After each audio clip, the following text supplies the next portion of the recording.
Yo quiero agradecer de manera especial el que me hayan permitido participar en este importante evento. Para mí tiene mucho significado, además del científico, un significado, digamos, espiritual, porque mis primeras entradas al manglar, la primera vez que yo puse un pie en un manglar fue precisamente en Laguna La Reina, y eso ya hace más de 30 años. Así que para mí es realmente, me siento muy complacida y espero bueno, que este planteamiento que yo traigo pueda ser de interés y generar un poquito más de conciencia en el tema no solamente de Laguna La Reina, sino también de todas las áreas de manglar que tenemos nosotros en nuestro país. Voy a me dicen, por favor, si están viendo el pase de las láminas. Sí, doctora. Perfecto, perfecto. Entonces, bueno, por qué yo planteo esa analogía con el resort tropical? Y también otra pregunta que me formulo es que si esa analogía es percibida o la entienden por igual, por ejemplo, los habitantes locales, un tomador de decisión, un inversionista privado, o yo como ecólogo, o mis colegas como ecólogos. Es bien importante porque precisamente muchos de los problemas que tenemos en áreas de manglar y también con otros recursos naturales es esa percepción tan diferente que podemos tener del recurso. Ya lo veíamos ahorita con Ricardo hablando del rechazo, bueno, un rechazo que tiene cierto justificativo por los cocodrilos porque, bueno, generan temor, pero la importancia que tiene este organismo dentro del sistema es crucial. Sin el cocodrilo estaríamos alterando el equilibrio con cualquier otro de los organismos que están presentes en él, porque forma parte precisamente de esa biodiversidad que queremos resaltar. Entonces, bueno, para tratar de transitar por esa idea del resort tropical, primero vamos a hablar sobre de qué estamos hablando cuando nos referimos a manglares, precisamente por esa idea que muchos tenemos tan diferente de lo que puede ser este ecosistema. ¿Por qué un resort natural? Al entrar un poquito más en esas condiciones o características del ecosistema que nos permiten pensarlo o percibirlo como un resort. También de qué y por qué debemos preocuparnos de la salud de este ecosistema. Voy a hacer mención solo de algunas de las amenazas para los manglares en Venezuela y qué se ha propuesto para proteger ese resort natural y terminar con algunos mensajes clave. Entonces, Federico Panier, que es el padre de la ecología de manglares en Venezuela, nos presenta un concepto, a mi juicio, un concepto bandera, a partir del cual podemos deducir las extraordinarias cualidades de este resort. En particular, a mí me interesa resaltar la conectividad permanente con otros ecosistemas que también están o pueden estar en el sistema marino costero, en el plano costero. A través de dicha conectividad se establece una transición natural hacia y desde ecosistemas marinos, como muchos que ya conocemos, los pastos marinos, las fanerogamas marinas y los arrecifes de coral, que son extralujos de algunos resorts de manglar aún más exclusivos que también podemos disfrutar en nuestras hermosas costas que tenemos a lo largo de los más de 3.000 kilómetros de costa que felizmente comparte Venezuela. Esos ecosistemas terrestres y acuáticos en conjunto constituyen considerar al manglar como un resort natural. Bueno, seguramente coincidimos todos en que los manglares se ven igualitos en todas partes. Uno puede poner una foto de un manglar de México, es igualito a uno de Laguna de Tacarigua o igualito a uno de cualquiera de las áreas de manglar de nuestra América. Pero realmente son iguales. Si, aun cuando las especies de manglar son pocas comparadas con otros tipos de bosques y casi siempre las mismas en todos los ambientes óptimos donde ellos pueden, pues los manglares, nosotros solamente tenemos 7 especies de las 75 especies que han sido reportadas para el mundo, para las áreas tropicales y intertropicales donde el manglar puede desarrollarse. Las áreas de manglar de nuestro país nos muestran felizmente combinaciones florísticas múltiples que pueden expresarse tanto en bosques de una sola especie o en bosques de varias especies. Estaríamos hablando de bosques monoespecíficos o heteroespecíficos dependiendo de la combinación de las densidades y dominancias de cada una de las especies que lo conforman. Pero tenemos que hacer un ejercicio, yo los invito a eso. Si no, cuando viajemos por las carreteras de nuestra costa, sobre todo la costa del Caribe, fijémonos bien, hay muchos resorts de manglar en los pequeños ríos o quebradas que desembocan al mar. A veces simplemente vemos pocos mangles, o sea, individuos de la especie, o angostos bosquecitos que se adentran hacia tierra y que incluso se pueden perder de nuestra vista, porque pueden entrar muchos kilómetros y va a depender de la entrada del agua salobre. Eso es en la costa del Caribe, pero en la costa atlántica los bosques y las especies de manglar pueden alcanzar desarrollos inmensos y de hecho allí están los manglares más desarrollados de nuestro país. Si nos aventuramos a seguir algunos de estos cursos estuarinos, podríamos constatar las grandes diferencias que hay en cuanto a tamaño, cobertura, composición florística, así sea un parchito o un bosque inmenso. Y al contrario de lo que pudiéramos pensar, son extraordinariamente importantes. Mientras más pequeña es el área de manglar que quede en un lugar en particular, más importante es su conservación y su protección.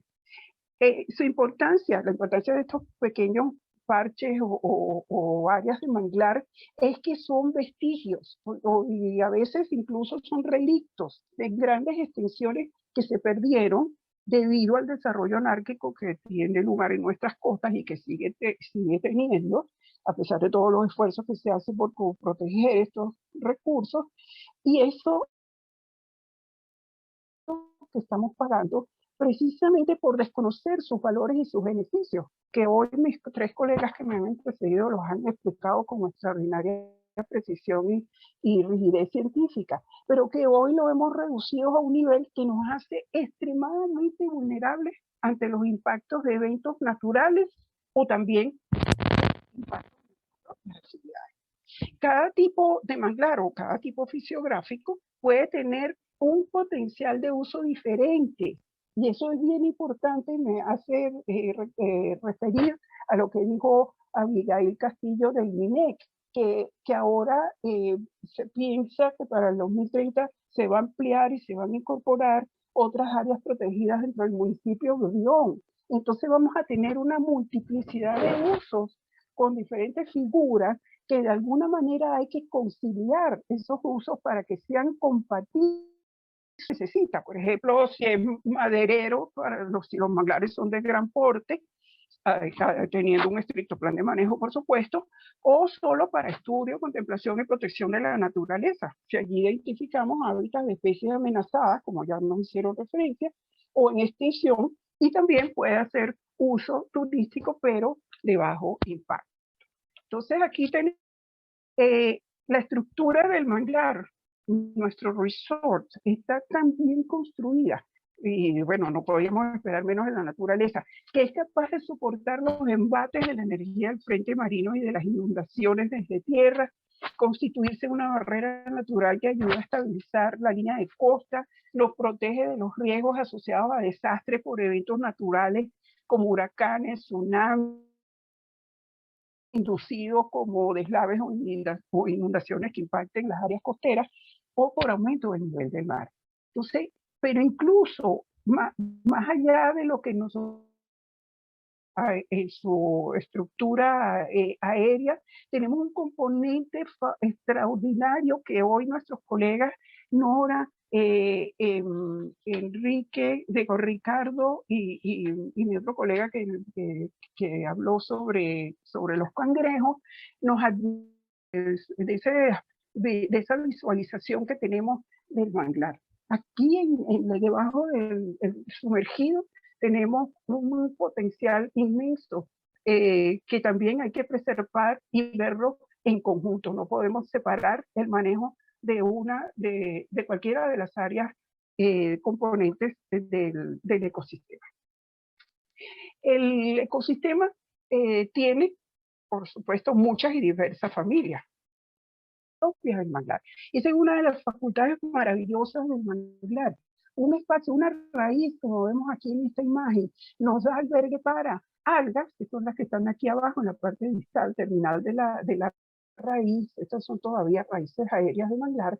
Y esta comunidad de organismos incrustantes de muy diversas especies que comparten de una manera armoniosa ese espacio. Entonces, cada centímetro que vemos en el manglar de los 40, 50 metros que puede alcanzar un árbol en su mayor desarrollo, representa un piso similar a un donde hay una infinidad de espacios o de nichos donde se puede albergar esta diversidad que es tan importante como la hemos visto, ¿verdad? Que en cuanto a la fauna, que no voy a extenderme mucho con lo de la vegetación, pero de la fauna, el manglar mantiene una extraordinaria riqueza, como ya también lo hemos visto esta mañana. En el ambiente acuático encontramos especies de zooplancton, fauna incrustante y del bentos, es decir, abajo en el sustrato, que es riquísimo también en términos de biodiversidad, invertebrados como crustáceos, moluscos, bivalvos, peces, y gran parte de esas especies constituyen la estudio del cambio climático. Entonces, en esta gráfica tenemos una representación del nivel de impactos y riesgos de 5 razones de preocupación que identificamos en el IPCC en el año 2018. Bueno, lo habíamos identificado antes, pero en el 2018 se hizo un esfuerzo por explicarlo mejor. Fíjense que vemos aquí en el eje de la se indica en grados centígrados el cambio en el valor promedio de la temperatura global de superficie relativo a valores preindustriales, y eso está entre los 0 y los 2 grados centígrados, ¿verdad? Las barras de colores, estas barritas que están aquí, representan un tipo de razón de preocupación particular. Las razones de preocupación son estas que están aquí, son 5. Una que es de sistemas únicos o amenazados. Ya vimos algunas especies que forman parte de estos sistemas que pueden extrapolarse. Si la especie clave está amenazada, el ecosistema es porque el ecosistema está amenazado. Los eventos extremos del clima, cómo se distribuyen los impactos en esos sistemas, los impactos agregados a escala global y grandes eventos de gran escala, que son eventos singulares. Entre esos eventos singulares está, por ejemplo, el desplazamiento de la biota marina hacia zonas de mayor confort térmico debido al calentamiento del océano. La barra gris, esta barrita que está por aquí, nos representa el valor promedio de la temperatura global de superficie para el periodo 2006-2015, que es el periodo de referencia para hacer este tipo de análisis. El color púrpura, que nos indica un alto nivel de impactos y riesgos y la presencia de una irreversibilidad significativa o persistencia de peligros relacionados con el clima. Y eso se combina con una limitada capacidad de adaptación. O sea que vemos que es una situación grave. El rojo indica severos impactos y riesgos generalizados, y ambos colores indican un nivel de atribución altamente confiable estadísticamente. Es decir, que podemos decir con propiedad, cuando veamos este colorcito morado, aquí por ejemplo, a los impactos que estamos viendo en manglares, porque los que trabajamos en manglares sabemos que a pesar de su alta plasticidad y adaptación, tienen límites, y esos límites están siendo rebasados precisamente por el aumento de la temperatura, que ya es esta barrita que está aquí, ya la podemos extender mucho más, ya podemos llegar a los 2.5 grados, por ejemplo. Pero también nos está advirtiendo que la necesidad y la áreas de manglar concluyentes para poder definir las medidas de adaptación y mitigación, que es lo que necesitamos para reducir estos impactos y riesgos que efectivamente sirvan para proteger a los manglares. Aquí tenemos cuáles son las amenazas. Solamente voy a hablar muy brevemente de esto. Primero, todos los manglares ocupan áreas costeras de baja elevación. En inglés estas son sus siglas, Low Elevation Coastal Zones.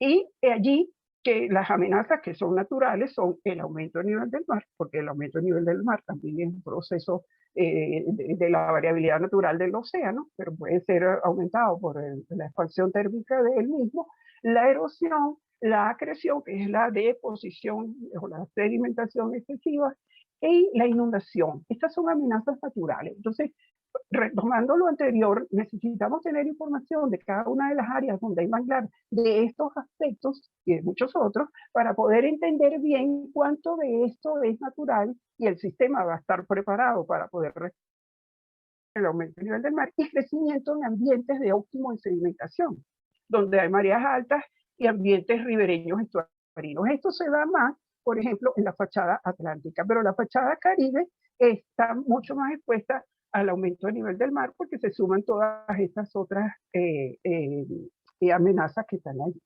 Otro aspecto importante para nosotros es que de los 18 estados costeros, 16 poseen manglar. Y además tenemos manglar en algunas de las dependencias federales, la Isla de Aves, la Uchila, la Tortuga, la Blanquilla, los Hermanos y los Tequis. Importante y sobre la cual hay que trabajar. Solamente el plan de ordenamiento territorial del estado Miranda contempla previsiones para el aumento del nivel del mar. Y aquí vemos en esta tablita que construí para esta presentación algunas figuras que seleccioné: el refugio de fauna, la reserva de fauna silvestre Huequesauca, el Parque Nacional Morrocoy, el refugio de fauna silvestre de Cuare, el Monumento Natural de Laguna La Reina, el Parque Nacional Laguna de Tacarigua y el Parque Nacional Archipiélago de los Rocas. Entonces, estos tensores que están aquí, que son tensores no climáticos y tensores que son inducidos, como la deforestación, los desechos, la extracción de madera, las aguas servidas, la acuacultura, o vincular a todas las, porque realmente preocupa mucho que se siga, digamos, incorporando más figuras antes de revisar cuál es el estado actual de las figuras que tenemos y ver cuál es realmente el grado de conservación que esas figuras han logrado, de manera de que no tengamos, digamos, nos llenemos la boca de decir que tenemos 20, 30 áreas protegidas, pero muy mal manejadas. Entonces, otra cosa que tenemos que hacer es la Estrategia Nacional de Manglares. Esa estrategia podrá integrar políticas que tienen que ver con investigación, con la obligatoriedad de los estudios ambientales, de los estudios de impacto ambiental y de la consideración de las soluciones basadas en la naturaleza, y además incorporar los aspectos de cambio climático, no solamente aumento del nivel del mar. Y otro aspecto importante y que tiene que ver con lo que habíamos comentado antes es que necesariamente tenemos que actualizar el marco legal de manglares y de áreas marino-costeras protegidas y, como ya había dicho antes, incluir el cambio climático. Tenemos pendiente la revisión del decreto 1843, que son las normas para la protección de los manglares y sus espacios vitales asociados, que está pendiente. La última revisión se hizo en el 2000 y después no se avanzó más, y si se ha avanzado no se ha informado. Tenemos el proyecto de plan de ordenación y gestión integrada de las zonas costeras, que sí, extraordinario esfuerzo, pero quedó pendiente desde el año 2013. Eso hay que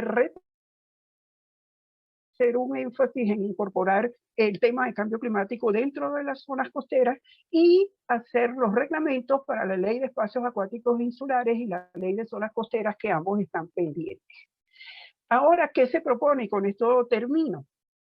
¿Qué se propone? Bueno, el más reciente informe que acaba de salir de biodiversidad, que los hemos estado recibiendo a través de tweets, ¿verdad?, nos dice que lo importante, y también fue recalcado por Abigail esta mañana, es fortalecer la gobernanza de estas áreas. Si en el municipio de Brión tenemos, a ver si anoté, bueno, dijo que teníamos varias áreas protegidas allí. Bueno, entonces la gobernanza se hace todavía más necesaria.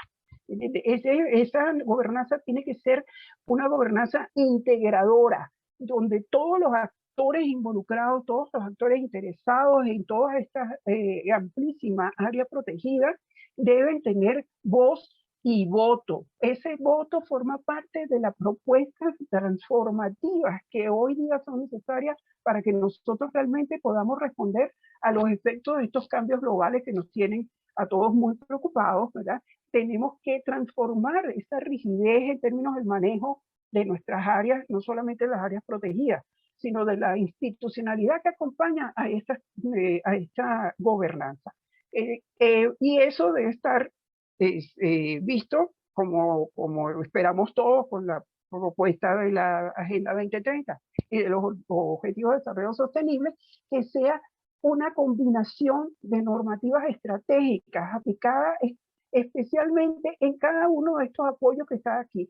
Cada uno de estos señores que estamos aquí viendo de colorcito es una institución, una ONG, un individuo, una empresa privada, bueno, diversidad de actores que van en conjunto y orientados con un marco compartido hacia, bueno, identificar cuáles son esos impulsores directos que son muy diversos, no solamente son ecológicos y biológicos, son demográficos y son socioculturales, económicos y tecnológicos, conflictos y epidemias, como ya las hemos visto, que nos alteran la vida, y toda esta cantidad de actividades antropogénicas que ya vimos, algunas de ellas, y los impulsores directos, que son también que ya los nombramos, cambio de uso, explotación directa, el cambio climático, la contaminación, las especies invasoras y muchos otros. Perdón, aquí, perdón, discúlpenme, aquí tenemos, ¿verdad? Sin embargo, para poder hacer esto, necesitamos todavía mucha información. Y esa información tiene que ver con datos, con inventarios y vigilancia del ecosistema y de estos impulsores de cambio, ¿verdad? Sean directos o indirectos. También tenemos necesidad de avanzar en términos de la diversidad fisiográfica y potencial de uso de cada una de las áreas de manglar, ¿verdad? Tenemos deficiencias taxonómicas posiblemente, no tenemos todavía un registro actualizado, seguramente tenemos otras especies, pero falta estudiar más sitios de Venezuela donde hay manglares, eso sería un aporte extraordinario a la ciencia. Estudios integrados que incluyan todos los espacios vitales asociados que están descritos en el artículo 1 del decreto de manglares, diferentes enfoques de políticas orientados hacia esos cambios transformativos que estoy comentando, y también incluir de forma integrada a los pueblos indígenas, si los hay presentes, y a las comunidades locales. Aquí están algunos mensajes claves. Tenemos necesariamente que tener una visión prospectiva para asumir la formulación de políticas públicas para áreas de manglar. O sea, tenemos que ver a futuro, no es el hoy, sino qué vamos a hacer a futuro. O sea, futuro. En el municipio de Brión se está pensando que se va a ampliar el Parque Nacional del Ávila y se van a declarar otras áreas. Bueno, eso lo tenemos que ver, cómo van a funcionar todas esas áreas en conjunto dentro de 5 años, 10 años, 20 años. Eso está en consonancia con los ODS y con la Agenda 2030 y con las demandas de cambio climático. Tenemos que hacer ese ejercicio. Incorporar las medidas de adaptación y mitigación, actualizar el marco legal, que ya lo dije. Esas medidas de mitigación y adaptación nos van a permitir aumentar la resiliencia de las poblaciones humanas que están ubicadas en las áreas de manglar. Tenemos que procurar una mayor disponibilidad de datos y que sean confiables. Tenemos que hacer ese abordaje de esas medidas en conjunto con la adaptación y con los modelos de simulación climática, que puse solamente sus siglas, que son las rutas de concentración representativas y las trayectorias socioeconómicas compartidas, que hoy en día son una herramienta de visualización acerca de cómo vamos a tomar esas medidas a futuro. Manejo compartido de las áreas de manglar es una medida transformacional que podría disminuir la vulnerabilidad y aumentar la resiliencia de los ecosistemas y de las comunidades de las áreas donde está el manglar. Y bueno, formular e implementar y evaluar esas medidas que tienen que vincularse con otras medidas, por ejemplo, como medidas agrícolas o medidas para seguridad alimentaria, donde el manglar cumple una función extraordinaria. Entonces aquí les dejo una fotico para terminar de un bebé de manglar, ¿verdad? Dice, hola, soy la generación de relevo, protégeme para que cuando sea grande te proporcione los mismos bienes y servicios que hoy mis padres te brindan. Soy el resource natural de tu bienestar futuro. Muchas gracias.